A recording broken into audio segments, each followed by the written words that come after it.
Continuing our focus on our Independence Day, we're joined now by Mr. Bola Bakare, who is of the Truth Be Told Network. Thank you for coming on this morning. I'm glad to be here. Well, the speech all over the place now. The front pages have given their account of what they feel of the speech delivered by the president yesterday. So many high points in that speech, what the government has put in place, where he thinks we should be headed, how he says we should pull together and sort things out. But there are those who also think, okay, well, that being said, or that notwithstanding, we have some challenges which should be faced perhaps differently than the way it is being addressed now. What's your perspective on Independence Day? Thank you, my brother and sister. Honestly and holistically, I wouldn't want to dwell on what Mr. President is throwing at us, because we will be looking at 4 years in 54 years. He has good projections, anticipations, and what have you.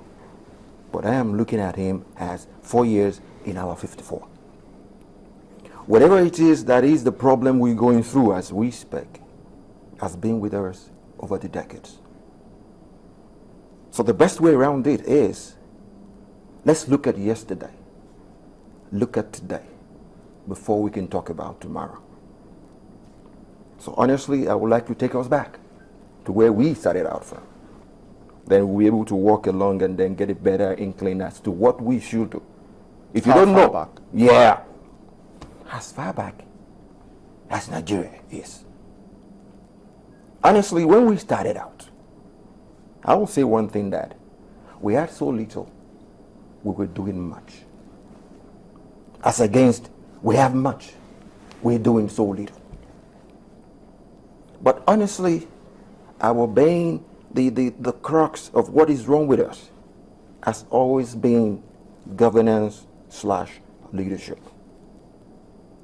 And I don't think we've gotten it right yet. Governance/leadership. Yes. You left out followership.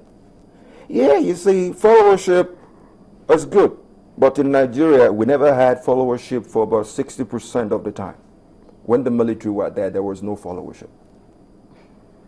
Some people might not agree with you, Yeah. because the sense we get, if we were told correctly, I wasn't, wise enough yet. But what you get, or what you're told, is that at every military coup, there was plenty of rejoicing. People thought, oh, yes, the Messiah was here.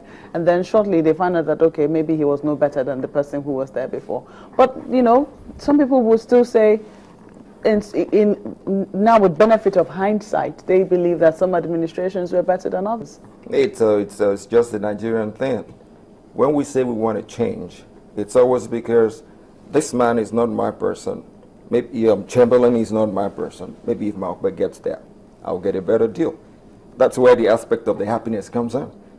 The followership does not know what the military is doing. The simplest language we got from them, we learned from them, was immediate effect and automatic alacrity. That was what we learned from them. Is that you do this or you're dead. You do this or you can't. But like I was saying, you see, let's go back a little bit.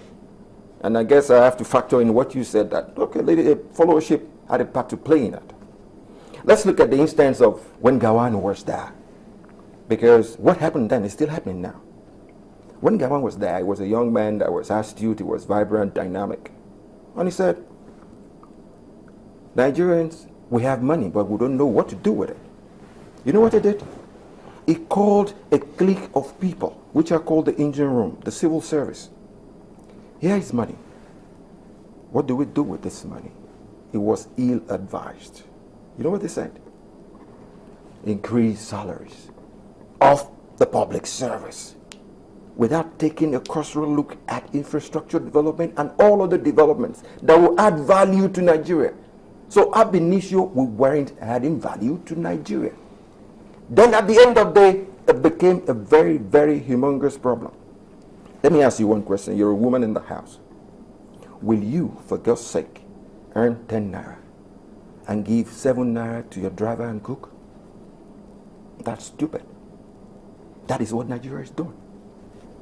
We earn 10 naira and we give our wealth to our driver and cook, the civil service, that are barely 1% of the population. And it has been with us from that time till now. The Western world will tell us one of your biggest problems is your unwieldy wage bill, which is about 60-70%. It's a recurrent expenditure. Paying who? And these are the same people. If you don't want to believe, these are the same people that are sinking us. The situation is so bad that if you look at it, it's like you want to carpet them. But honestly, they are the only constant in Nigeria. The military has been in, they've been out. Politicians come in, they've been out. I have friends out there who've been in the system for the past 30 years. So does that mean that we as a people are not in any way gradually, albeit maybe slow or otherwise, finding our voices? Honestly, the situation is so slow in a fast world that we're stagnant. With respect to elections, would you say the same thing? You see, that's a learning process. It's a learning process because when we started out with elections, it was like the average Nigerian didn't care. The average Nigerian, the Nigerians that cared. When was this, 1999 or pre-1999, the Shagari era? You see, the Shagari era was a test case. And then the military didn't allow us to enjoy that test case.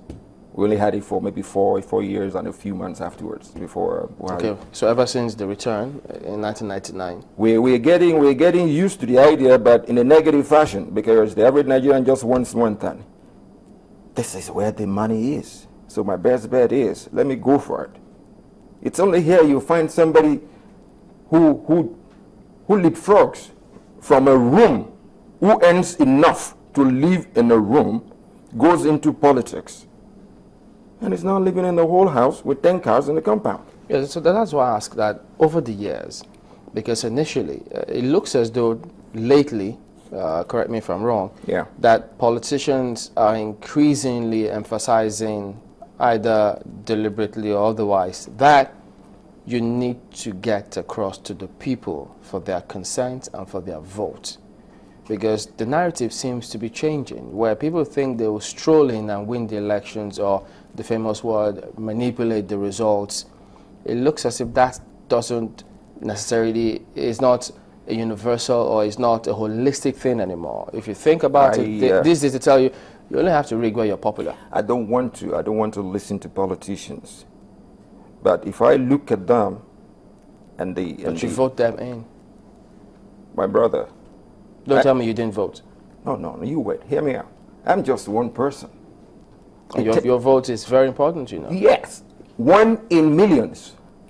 So if I get beaten along the line, maybe due to the language you used, maybe due to manipulations or this or that, there's nothing I can do than what we are doing right now, saying, okay, this thing is wrong. For God's sake, people out there, help us out. But let's look at the politicians you mentioned. They are as bad as the civil servants. The civil servants are just worse, honestly. You see, let me talk about these politicians and what they've done lately. But you know you could become one tomorrow. So a different one at will that. Someone I don't change my mind easily. Yeah, but personally, I don't change my mind easily. Okay, isn't this a blanket statement saying that they are bad? I mean, is it my brother, let me tell you one thing. It's an African thing. It's world. It's known all over the world.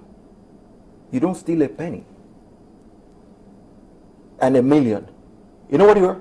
Both parties are thieves. Be it a penny, be it a million. Both parties are thieves. They say it themselves. The big guns say, all our governors are thieves. For God's sake, if you make a penny. In the Western world, there was a time, what's this guy called? The Israeli PM.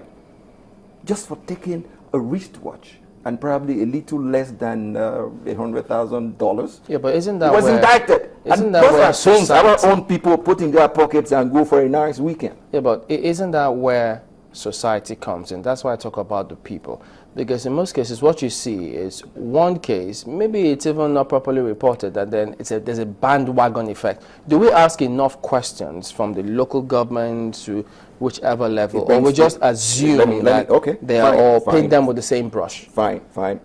We're still talking about politicians.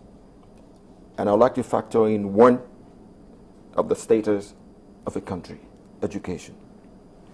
Lately, one of these politicians, who is a CEO in a state, found teachers wanting. A teacher of 20 years that can read a line of English, teaching my kids. And you said, you're not supposed to be here. Go home. And for political expediencies, they were recalled. Where do you go from there? That's why your vote is important. My vote is just one vote. You think The cumulative effect of those votes, of other votes, bring in people like the person I'm talking about. Yeah, but Mr. Bakare, That will rethink. you know, It's a bad political expediency. The question would be, who protested? I mean, yes, the leader at that particular point in time took the decision. He felt that something needed to be done about it. He took a decision. Let us do competency tests. Tests were done. After the NUT, the association tried to protect their own, because, I mean, essentially that's what they would read it as doing. Who protested in society? What group rose up to say, no, NUT, you can't do this? It brings us back to what I said earlier. Comparative analysis of two people that are running us down. Public servants and politicians. Yeah, but what your network, for instance. We are doing our bit. Did you speak up about that case strongly in terms of what your network felt about it? Put up a public statement? Honestly, we did. Honestly, we did. But the thing is, there are a few politicians I have access to. There are a few that have access to my person and say, hey, Bola, what do you think? I said, my friend, you're messing up.